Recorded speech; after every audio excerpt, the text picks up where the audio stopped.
Thank you, Sam. But let me first of all begin from what I've heard from the people in the other stage in terms of stigma. Many years ago, about 20 years ago, we were in the same space for HIV/AIDS.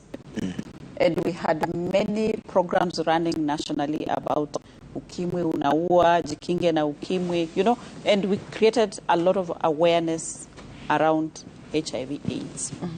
Yesterday, I met a lady called Edna, who was patient number 2 in the country, and they started on ARVs. And they are able to talk about it, about what they're doing and how they have been able to lead a meaningful life from 20 years ago from their diagnostic up to now. They're on ARVs and they are leading a very meaningful life. What am I trying to say? One is that breaking stigma begins with the patient. Accepting that I have cancer and talking about it. That is stage number 1 of breaking stigma. Number 2 is what we are doing today.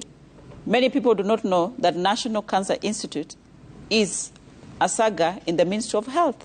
We are creating awareness about cancer. So then we talk about it and so that many people get to know what is this. Now, I've heard somebody say, how would a CHP be able to check for cancer? In fact, some cancers, you can